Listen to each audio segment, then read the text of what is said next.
This is Barrett Freeman, and this is PropertyTales Podcast. Welcome. Where do we go from here? Where do we go? Where do we go? I don't know. Where do we go? Where do we?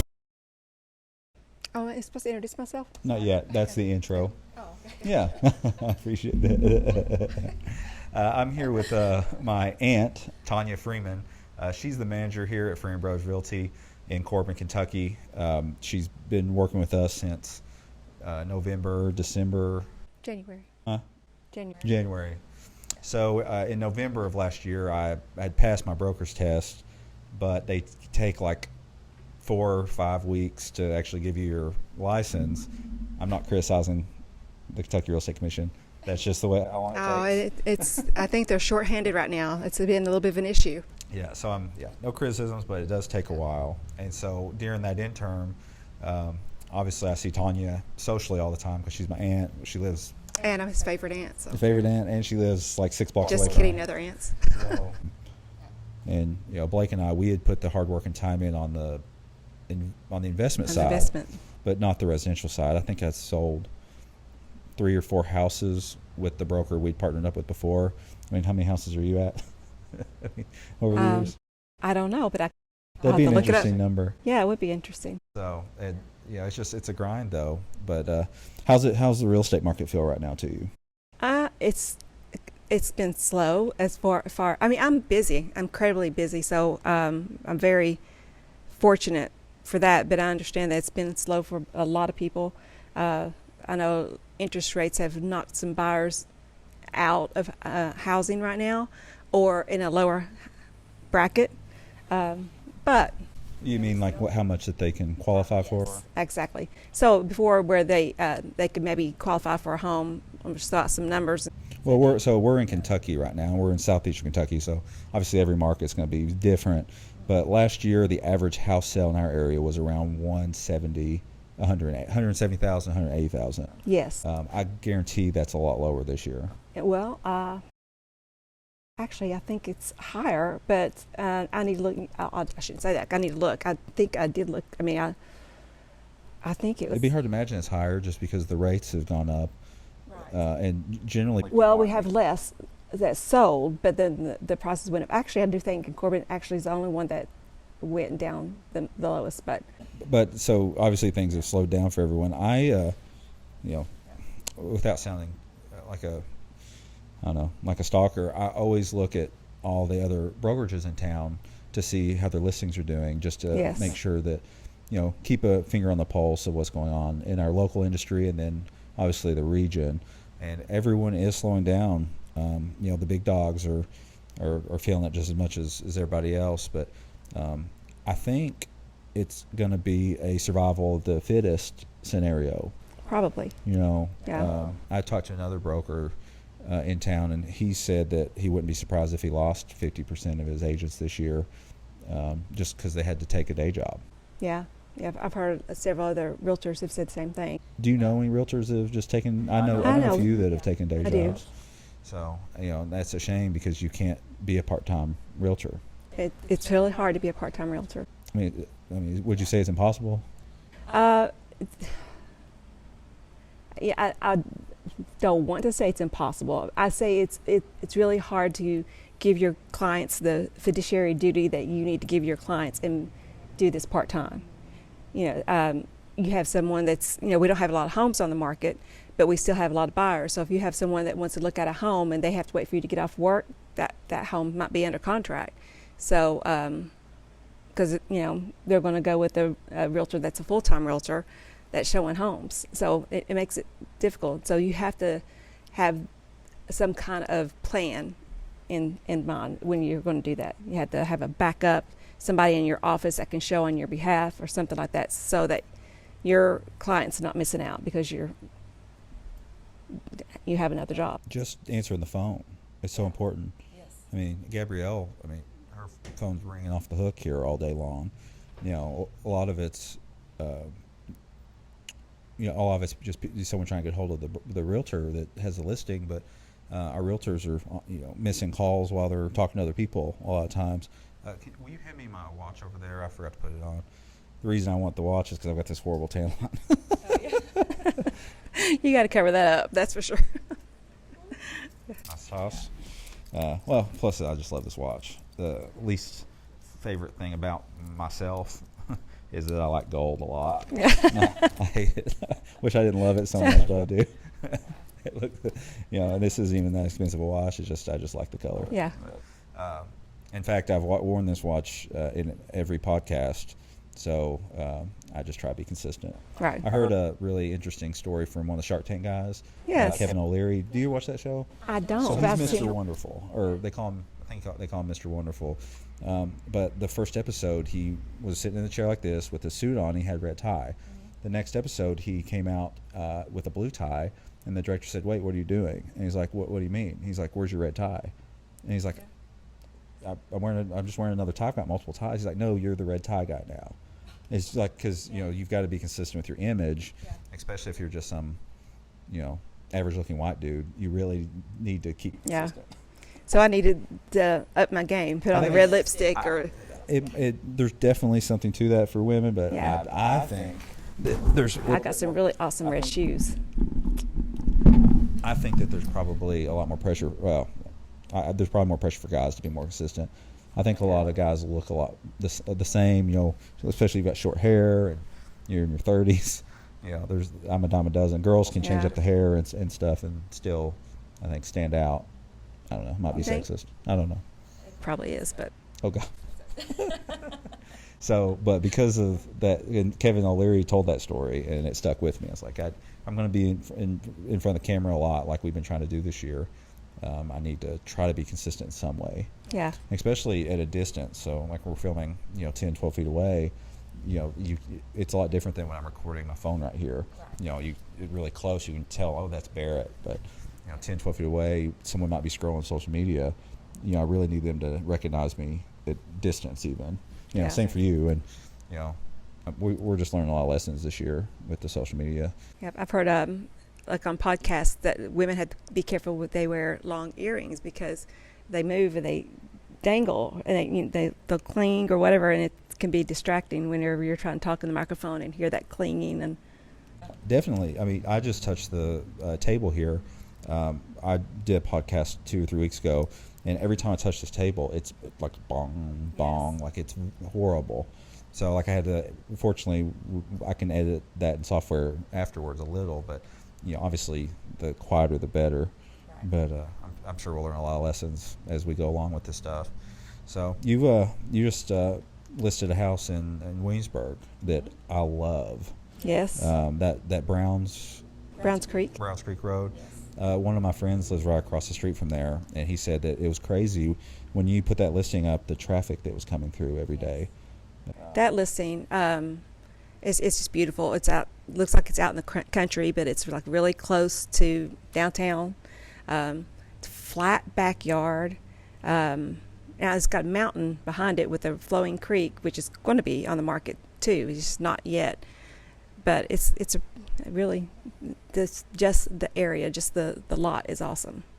And it's really an opportunity to buy as an investor. It's a perfect size for that. 2-bedroom, 1-bath. Listed like $98,000. Yeah, it's really 3-bedroom, except for you have to walk through 1 bedroom to get into another. So I'm not sure if ANSI Sanders will allow that to count as a bedroom. But Can you put a window? Does it have a window? it does have a window. It has a window, has a closet, and Someone told me a long time ago, and I've never verified this, but for a bedroom to be called a bedroom, it has to have a window and a closet. yes, that was the case. It has a ingress. Yeah, egress, ingress. Egress, yes. I'm not sure if that. Take the window, like definitely that, but the closet though always seemed. Yeah, that may have changed. I know that was something that was on the table to change at one time, and I haven't followed up to see if that has changed or not. But I was worried it was just kind of like a myth. Nope. 'Cause you hear things all the time, like in real estate, that just aren't true. Yeah, and if it has changed, a lot of times you've got to stay on top of it. Just like I said, I'm not sure if it has changed. I know it was something that was going to, or it was talked about, and so you'll go, somebody show one of your listings, and maybe it's listed as a bedroom and doesn't have a closet, and that agent can say, well, that doesn't count as a bedroom because it doesn't have a closet, where it has. They don't realize that has changed. I guess that's part of the negotiation too. Yeah. Because it's so funny on the investment side, when we buy a house to put a renter in it, we call any space bigger than a closet a bedroom. Yeah. Because the renters are doing that. Yes. You know, if you think it's a 2-bedroom with a little, basically can fit a baby's crib in there. Yeah. I mean, they'll put a whole human in there. I remember whenever I graduated high school, and of course, I was 18. The first thing I want to do is move out. So I thought you were going to say Yeah. in 1800. 1800. Oh gosh. Where are you going with that sentence? Yeah. Yes. And when Abe Lincoln was president. Well, yeah, let's get political. What did you think about Abraham Lincoln? I'm a fan. He brought it. Yeah. I love that he brought in some little diversity. I guess I shouldn't say anything. I'm just kidding. Like I have something negative to say. Anyway. I forgot what I was saying. Yeah. So, I did that thing that, I'm going to move out. And so I did. And I moved from a huge bedroom. I had a huge walk-in closet, my own bathroom, that I wanted to live out on my own because, I was 18.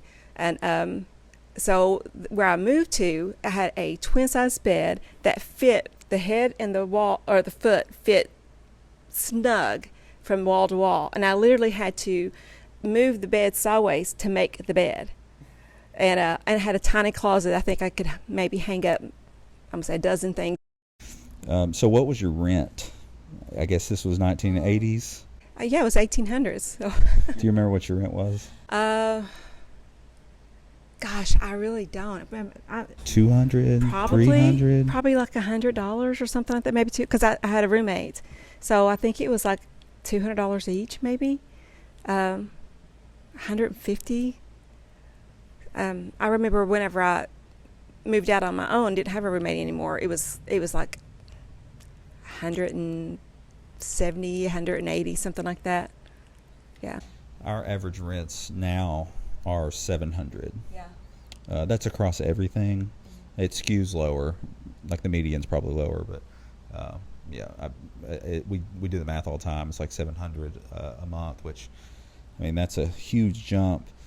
I guess 30 years that makes sense, but my dad started buying apartments in 1983 in Corbin. When Blake and I started managing some of his properties in 2016, a lot of his rents were still like $300. Wow. He was just always scared to raise rents. Naturally, you don't want a mass exodus. That's the fear. But when we started managing them, we gently raised them slowly. Blake and I were renting an apartment in Highland Heights, Kentucky, in 2015, and we were paying $800 up there. That's northern Kentucky. It's on the outskirts of Cincinnati, so nice area. 10 minutes from downtown Cincinnati. But I was thinking, surely if we were paying $800 in small town northern Kentucky, if we were in small town southeastern Kentucky, we could at least, charge $500. Yeah. And we did, and people were paying it because Corbin's one of those towns. There's people that moving a lot. They're coming here. They're not buying. They're coming and leaving. We got a lot of young doctors or nurses or just whatever, teachers that come for a year or two and then they leave. And they're used to paying those $800, $700. So when we moved to Corbin, the first thing we did was we got to get rent at least somewhere in the realm of what everyone else is paying. Corbin's still 10 years behind everywhere else. Southeast Kentucky's still 10 years behind everywhere in home prices, in rent. Definitely, I mean, we're a low transaction area, but it just seems like we're 10 years behind in prices, and economically we're always like 6 months behind everyone else when good stuff happens or when bad stuff happens. So it's a weird little bubble we have here. When I moved to Corbin in 2016, I was paying $500 a month to my mom. She had do you remember her little house behind Snappy? Oh yeah, I do. Yeah, so you ended up buying that house, didn't you? We bought the house. I think I sold it for you. That was a good lesson for us that we learned the hard way. Obviously, a lot of people don't understand how flood zones work. But if your house is within, I'm not even sure how it works perfectly.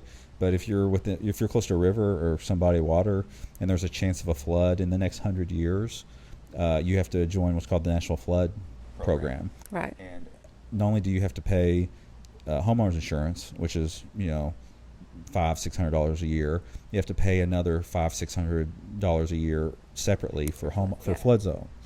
So if you're trying to make if your cash flow, if your profit every month's $150 on your house, and then you have to pay for flood insurance, that wipes out your profit. Right. So it's okay probably if you're buying that as a residence to live in, but if you're buying that as investment property, You can't. Yeah. So we bought 3 or 4 houses really quickly in the flood zone. Yeah. And what the insurance companies do, like they do with all health insurance, everything, they bait you in with a cheap first year. Then it just skyrockets year after year. So with that house behind Snappy that Blake and I are living in that we bought, the first year is only $300 for the year. The next year it's $600. Wow. The next year is $900. The next year they sent us a premium for $1,300 to pay, and we freaked out. Right. I was like, we can't pay it. I mean, that's our profit for the whole year. So we called you and listed it. Yeah. It's like we can't own a house in the flood zone. It was the first house we ever sold. Yes. And then we had 2 other houses in the flood zones, and we got rid of them. It just the same thing with the other houses. Just the step up.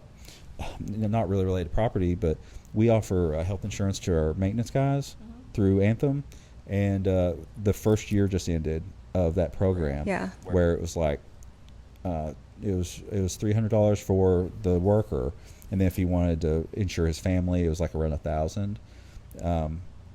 This year it doubled.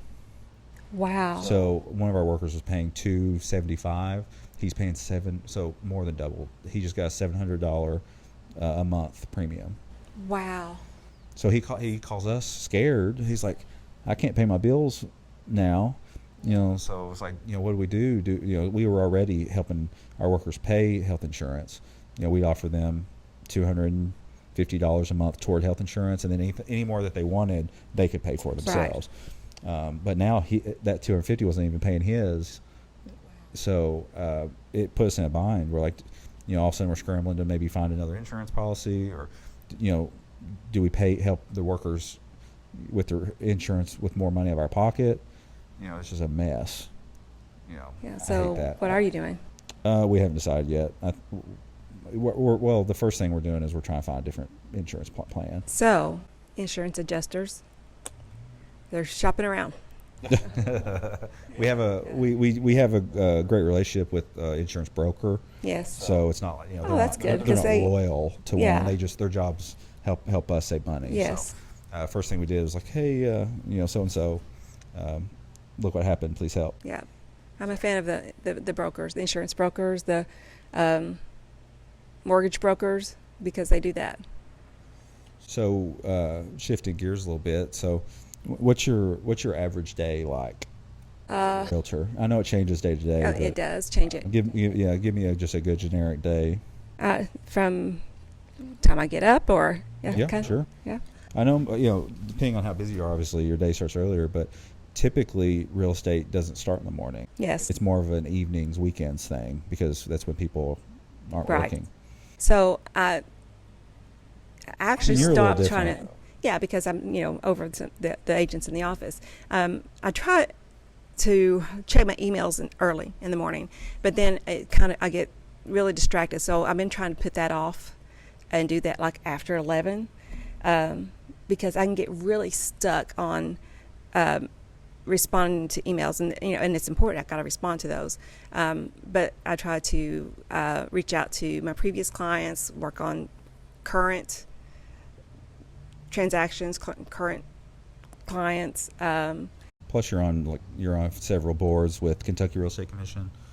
I'm on our Bluegrass Realtors. I'm on the community education resource, and then our local, or when I say local, it's the Bluegrass Realtors, the DEI, and I'm also on the DEI committee on state level, and I'm a part of the Kentucky Leadership Academy this year, which is huge. Is that the school that a lot of realtors use to study for their test? No, it's it's just a year-long course that it's several trainings. You're already a realtor to be a part of it. You have to have a referral, several referrals.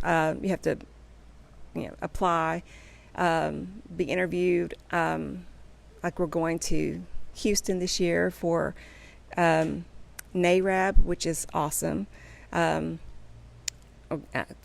See, just different. We had some like media training, which clearly I need more of. It never ends either because things change so fast. Yes, public speaking things.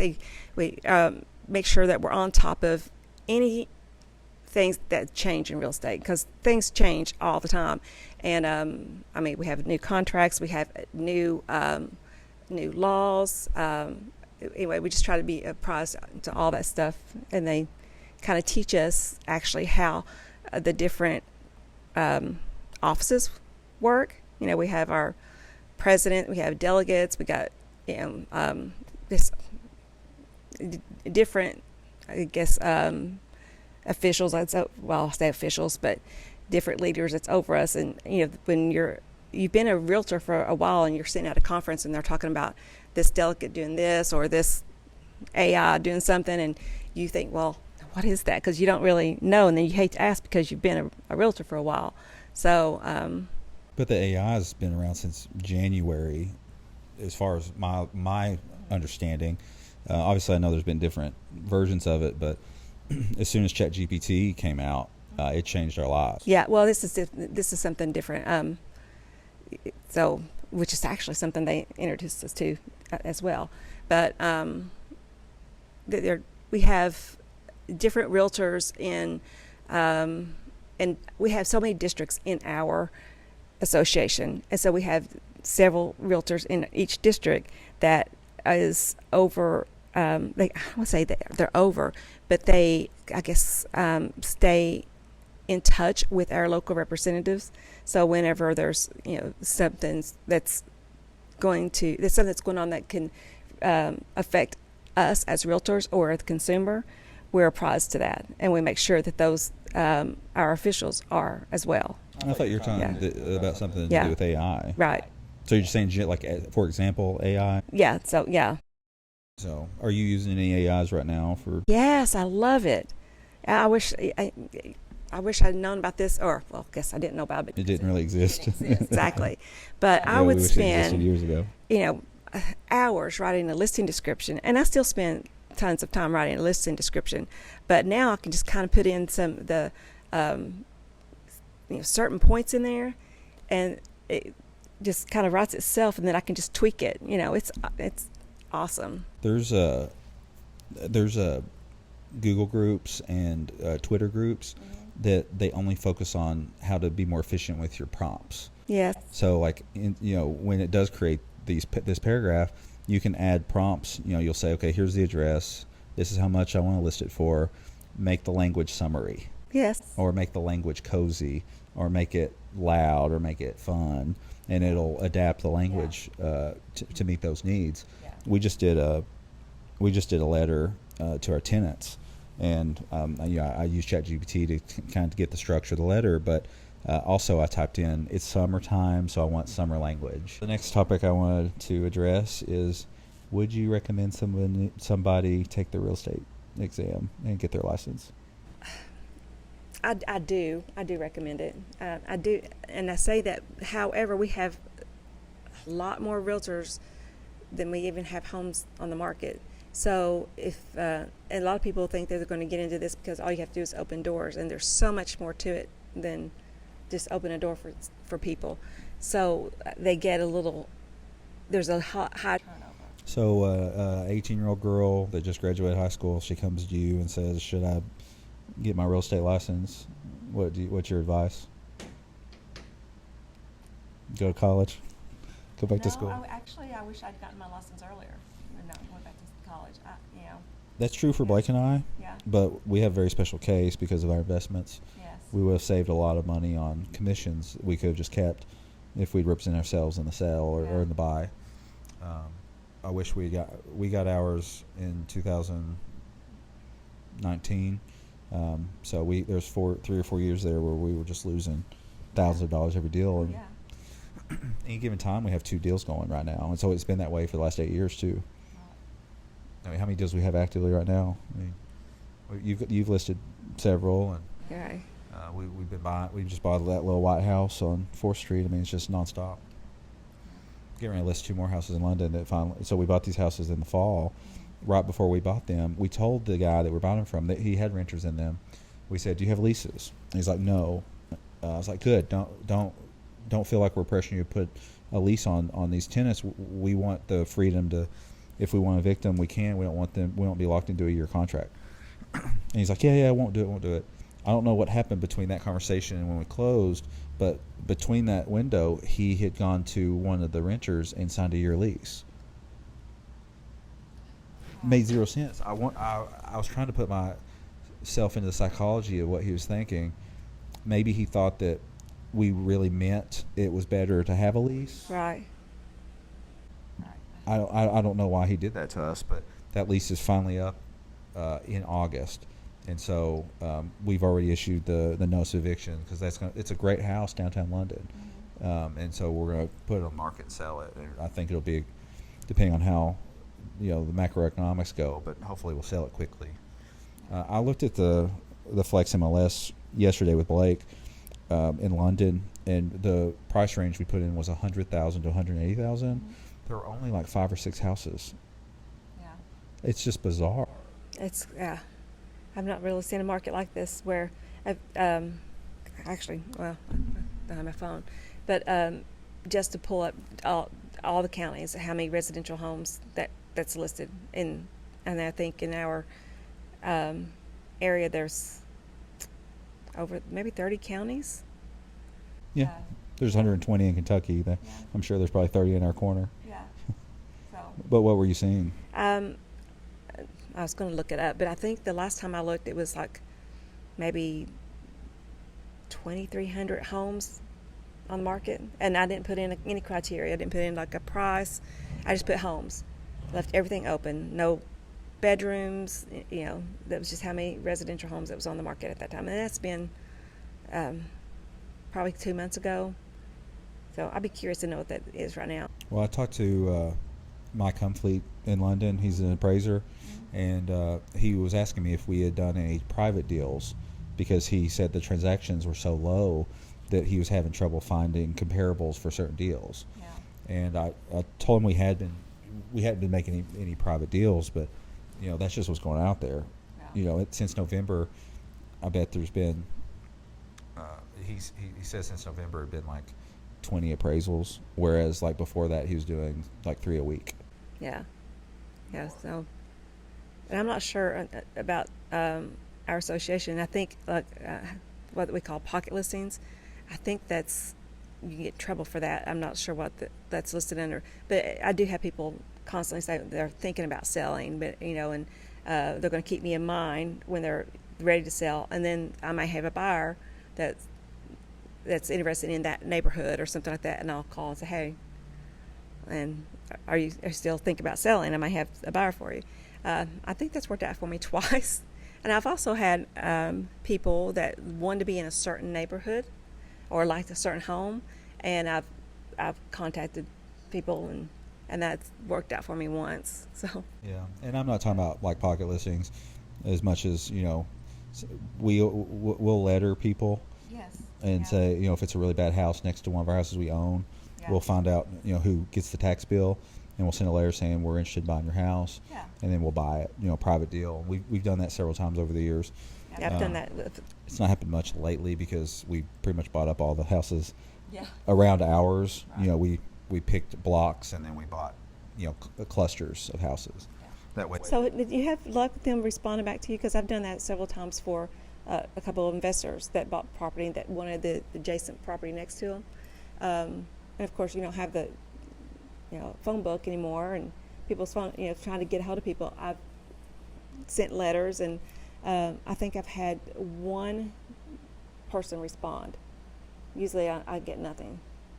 I try to do a handwritten letter too, so that usually these are houses that are obviously vacant, like empty, like run down. It's same. Yeah, well, it's like I think actually every time it was vacant land. Well, these letters have always been a gift from the heavens. Yeah, you would think. Sometimes I think maybe they think it's, fraud or something, and just. It's hard to imagine. Well, maybe that's why it's helped us. We have our really fancy letterhead. Freeman Brothers Properties, and say I'm Barrett. I own property next to yours. I've done it the same way. I've done it where I've had the letterhead, and I've done handwritten ones too. So, because a lot of times people open it if they see the envelope's handwritten, they won't think. If it's printed, they think it's a junk mail and just throw it away. Maybe we've been lucky. That might be true, but we haven't done that in years now because when we started buying all the single-family houses in the area, people were seeing what Blake and I were doing, and they started copying it, which I'm happy. We want people investing in Corbin. It makes all the houses and property better, and downtown's flourishing with all of our restaurants and bars and things to do. But the problem is now there's just less to buy and there's less deals to make. So have you had any interesting clients lately? All my clients are interesting. Of course. Have you had any issues coming up with any of your listings? I had got one where it's an older home. The wiring is older. That's every house in the area. Yeah, so it made the buyers a little apprehensive.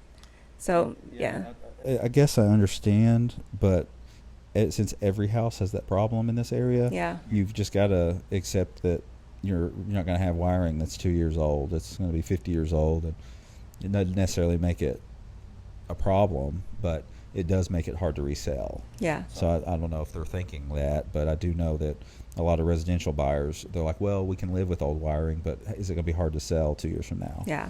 And I'm like, well, it's going to be the same. You bought it. Somebody else will buy it. Yeah. Yeah, one of the things is having a good home inspector, and we have a good home inspector, and being there for the home inspection because if you have a good home inspector, the home inspector can say that this wiring is a little older, but it meets code at that time. We don't have to. A house doesn't have to meet the current code, as long as it's you don't have to bring it up to current code to what the current code is now. If I'm saying that correctly. I know exactly what you're saying. Yeah.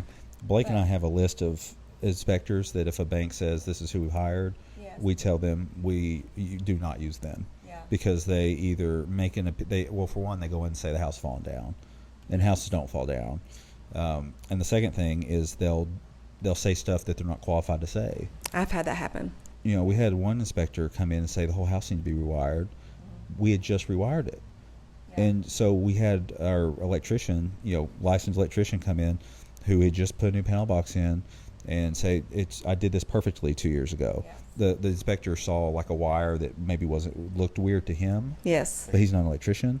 And he flagged it because, he covering himself, but all of a sudden the sellers get the inspection, or the buyers get the inspection, and they're freaking out saying, well, we can't close on the deal. And I'm like, well, let's send our electrician over there, and it ended up being and in the home inspector's defense, they have to flag everything just for liability issues. But that's why. It doesn't mean I don't still. That doesn't mean that. Them. I've had so many inspectors that tried to just crash deals. Well, like you said, it's how you word stuff. I had the same thing. But if it's a good home inspector, they're going to flag something, and then they're going to say, I recommend that you have this checked by a licensed electrician, because most of the time they're not a licensed electrician. Sure, but then the seller's going to have to pay $400 for a licensed electrician. Yeah, well, you negotiate that. Sometimes you do, and sometimes you don't. Sometimes they'll charge you.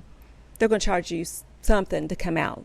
Sometimes they'll credit that back to you if you use them, but and if they understand the process, a lot of times they're going to charge you for the gas or whatever to go and do an inspection. But what I tell all my buyers is a home inspector, you need to do it. Whether the lender says you need on the residential side. Commercial is a whole different ball game. Yeah. But a home inspector generally is not a licensed electrician. They're not a licensed plumber or HVAC or roof. Yeah, absolutely. They have to do a course. Pass that course, gets their. They go to Hogwarts School of Law. Yes, same thing. We have to do the same thing with real estate, and they have continuing education. What happens is Now again, they have to flag everything, but if they do their job correctly, they can say, I don't. This is older. There's no issues with it. It's in good condition. And they'll probably say this just to protect themselves. You probably maybe have a licensed electrician look at it, but I don't see any issues. It's in good condition. I had one that was it was a I don't even tell what it was but that when my sellers bought this place, it had some termites and had a little bit of termite damage. That is a major issue. It is. It really wasn't a major issue, but it could be. They caught it in time. They repaired some termite damage which wasn't even extensive, and then had the entire place treated. What happened is they failed to disclose it, and I think what happens, and not necessarily this person, but it was a situation that in their mind was taken care of, and sometimes people will think, well, if we disclose that, it's going to look bad and it might deter buyers. And I'm not saying that's what happened with this, but they didn't disclose it on the seller's disclosure, and I didn't know about it. So whenever they got it under contract, had a home inspection, what went wrong was the home inspector saw there had been some previous termite activity, and he said, you should run. You should cancel this contract and run. And instead of saying it looks like there's been some previous termite activity, because he didn't see any current activity because there wasn't any, but he could record that and say, I recommend that you have a termite inspection. That's that what makes my blood boil.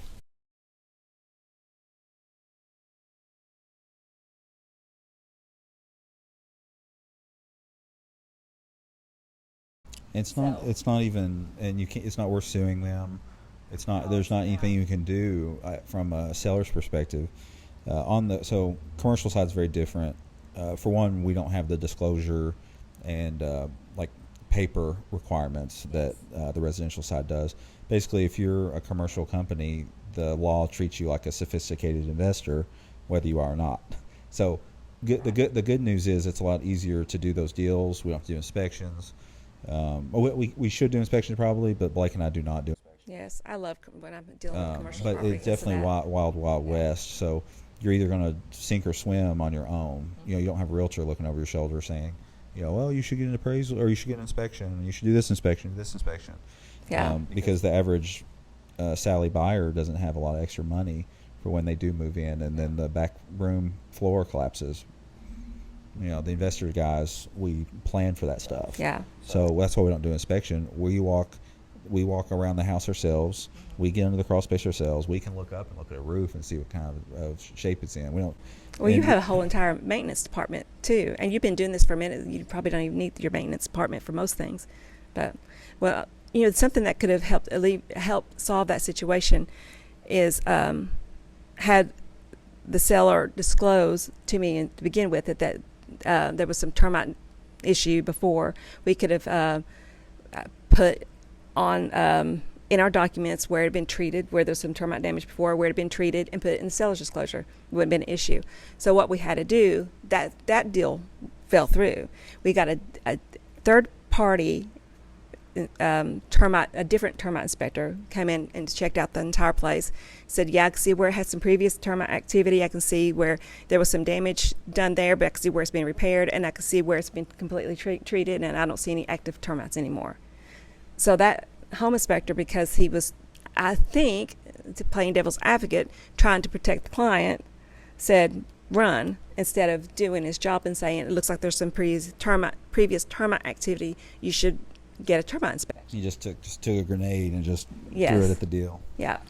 Yeah. And I appreciate them trying to protect their clients, but From your seller's perspective, I don't fault them for not understanding that disclosure requirement. Yes. I can understand them saying, yes, it had some termite activity, but we fixed the problem. And a lot of sellers do that. I'm a big advocate. You just disclose everything, because if you don't disclose it, and sometimes you just forget, especially if you've lived there for a while. But if you don't disclose something, your neighbor's going to remember, or there might be an issue later, and say there's a plumbing issue, and the plumber comes in and says, I was here, a couple of years ago to fix something. Oh, they didn't tell you the water heater exploded, and then there was all that water damage. Absolutely. And again, when you live at a place for 10, 12 years, there's things that happen, and you honestly just forget. But you disclose as much as you can remember, and then you say what you've done. And that way, whenever you get under contract, you have that seller's disclosure. That buyer already knows. It's not going to be an issue. So whenever a home inspector comes and says, well, it looks like there's been some water damage on the floor here, it's, well, the hot water tank heater blew up or whatever. We have had them blow up. Yes. And that's why that's there, So, and it's on the seller's disclosure. It's, I like to joke the first seller disclosure I ever saw was when I became a sales agent. Oh, yeah. It's just we don't have the requirement in the commercial side. Right. And it's just not even a thing because, what could they tell us? I guess they could tell us a history, but we're not buying anything. Well, and it's new. different because they are not at the property all the time either. Because if it's a commercial property, when you're living at a property and you're there all the time, there's going to be issues that pop up that you're going to be aware of. But if you've inherited the property, you don't know, so you can't fill that out. Now, when you buy a property and you flip it, which you guys are great about that, you guys fill out the seller's disclosure and not live in the property. A lot of people don't. Oh, because you make us. I don't want to. It takes a while. It's effort. Happy to do it. I think it makes the buyers feel better because their agent's asking where it is. Yeah, and their lender requires it too. So even if it's not filled out, they want a signature on there saying that they got it and they realize that it's not filled out. Yeah, and I'm not saying my attitude about inspections is right. Yeah.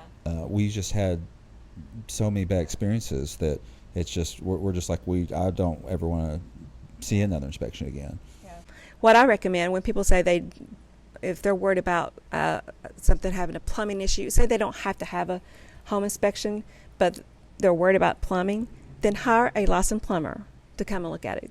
If you don't have to have a licensed home inspection, if your loan doesn't require it, and but it has old wiring, has got old plumbing, hire a licensed electrician, hire a plumber, a licensed plumber, or somebody that's qualified. They not even necessarily have to be licensed. If they've been doing electrical work for 20 years, but it wasn't licensed, if they're qualified, then have someone that you trust come in and look at it. See, what's nice on the commercial side is the type of loans that we get, the banks just only care about the appraisal. Right. It's like, did it appraise for, what they bought it for, and they can loan us 85% of that value. Yeah. And on the residential side, it's always, I just, whatever protects my client, buyer and seller. Around here, too, there's so many buyers that get the government back loans, FHA, VA loans. Yeah. And those loans they have a high standard. Yes, they do. That roof better look like it's not leaking. Right. Even if it's never reported a leak, we've had inspectors come back and say we had to do something just because of the way the roof looked. Because he just knew that when he submitted the pictures, the VA loans were going to get rejected. Yeah. So. And that's why it's really good to have a realtor that kind of, as a realtor, you don't know loans, but you need to know loans, if that makes sense. I don't think that my attitude's great. The problem is all the houses in this area are so old. Yeah. It's an inspector's nightmare. Right. I love whenever they say you have to have a foundation inspection, and then we get a structural engineer in there that's costs more than the home inspection, and they'll say this foundation is going to be here longer than you are, and I've said that to friends of mine that were looking at investment property for the first time. Yeah. And of course, it's the lowest barrier for entry is an old home. Yeah. But you'll walk around the house and there'll be cracks in the foundation. Yeah. And I've said many times, I was like, when was the last time you saw a house fall down? And this house looks like it's in good shape. There's just a crack in the foundation. I was like, if you're worried about the way it looks, patch it, paint it, whatever you want. Yeah. But, that's never been a deterrent for us. And we've had houses with terrible foundations, and it's never been as expensive to fix as I ever thought it would be. Yes, and that's interesting because for me, if someone says foundation, I'm like, that's can be terrifying, and it can be for most buyers. But then I hear other people saying, "Oh, it's not a big deal. We jack that up and put." I'm like, exactly. Small houses, it's no big deal. Right. And I've only had one time where I had a structural engineer, and there was an issue, and deal didn't fall through, they went in and fixed the issue. And I don't remember. I mean, again, it was in the 1800s, so I don't know how much that cost.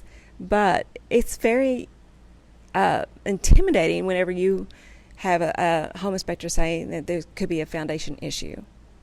So what buyers here that aren't commercial buyers is they see just big dollar signs, a big bill. What kind of and they're more sensitive to sticker shock than maybe Blake and I are. Yeah. And the reason it's not that Blake and I are made of money, we tell the bank we need $100,000 for this duplex, but we need $30,000 more for a construction loan. And whether we use it or not, we have it there, because there's always, we always want to improve it some.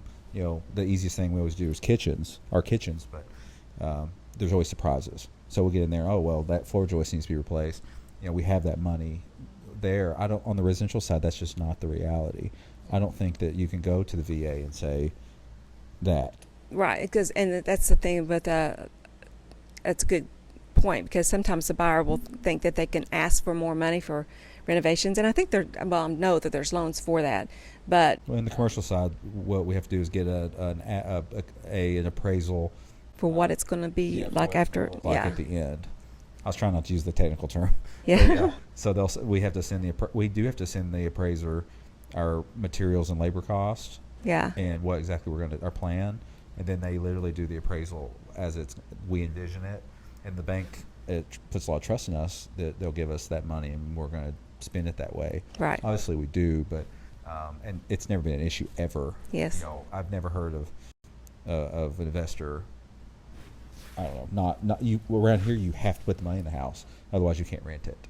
So there's that pressure. It's not like you can take the money and then I'll get a renter and we'll just keep the money. Around here, the houses are 40, 50 years old, and a lot of times they're like they've got a tree growing in the middle of it or something just crazy that makes it unlivable. Yeah. Did you say a tree growing in the middle of it? Yeah. Yeah, that's what I thought you said. Yeah. A small tree. As long as it's a small tree. We bought this one house in downtown Corpin. We thought it was in good shape. We paid like $20,000 for it. Yeah, it had been empty for years. No one had been paying property tax on it for years. We hunted down somebody that owned it, but they didn't realize they owned it. We made them an offer. They accepted it. We made their year. They didn't even know they owned a house, and we offered them like $20,000. We got in there. We ended up having to replace all four walls, the foundation, the roof. It was basically like that, like Greek boat you hear of, like they just keep replacing parts. And do you even have? Is it still the same boat? But we replaced every inch of that house. We ended up putting $90,000 in it. At that point, the most we ever had in an investment house was like $75,000. And then all of a sudden, we thought we were getting a deal of the year, and we ended up having to replace every inch of it, and we ended up having 110 in it. Fortunately, we made it a little extra nice so that we could get the rent to at least pay the bank. Yeah. But that's also the stuff you run in around here, and that's kind of circling back. That's why we don't get inspections anymore. I mean, if that inspector went through there and then we listened to the inspector, we wouldn't have made the deal. That was 8 years ago, and we've had that house rented now for 8 years, and it's been making us money, and that deal worked out. Yeah, that's good. Oh, okay. We sent this appraiser our list of labor and materials and our plan with the house. Yeah. We bought it for $35,000, but we were gonna make the house worth $75,000 after our fixes. He turned in an appraisal for $35,000 to the bank, and the bank could only loan us 85% of the $35,000. Right. They couldn't finance the $75,000 that we needed. So we still bought the house, but we didn't have any money for remodels. We ended up having to come out of pocket for all that money, and it put us in a 2-year hole. Wow. Because we had to use our own. It's not like we had a big pile of cash back then sitting around. We're lawyers, so we basically every paycheck we had for 6 months went into this house, and then we were broke for 6 months after that. That was the worst experience of Blake and I's early investing careers. He did, because we bought these. It was 2 houses together on the same deal, and he did the same thing on both houses. Huh. Okay. I was like, so that's one of the it's a mental list. We don't have it written down anywhere of inspectors and appraisers that if a bank tries to use, we just say we're not going. They literally tried to ruin our lives. It's personal. Well, I mean, the most personal thing in the world is business. Yeah. Yeah, I hear that all the time too. It's like you just care about the money, and well, I hear that, but then I also hear it's just business.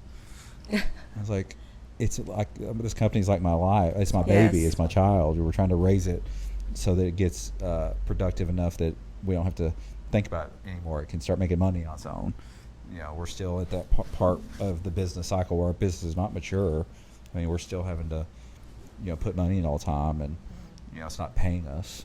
That part of the problem is we have the gas pedal down still. I mean, we're buying like crazy. Any profit we do have, we are reinvesting all the time, because if we keep the profit, I mean, we would just spend it on something stupid. Maybe we should put a fence in on that house that doesn't need the fence, or whatever. Yeah. Let's put early on. We'd put roofs on everything, even if it wasn't leaking. Yeah. Just all the dumb stuff you do when you don't know any better. Approximately how much does it cost to put a new roof? Around here, about $6,000 to $10,000 for like a 1,200 square foot house. Yeah, so it's shingles? Yeah, shingles. All right. We don't do metal roofs, which is very common around here, only because my dad once said he doesn't like the way they look. Yeah. No logical reason. They're more, what I understand, they're more durable, energy efficient.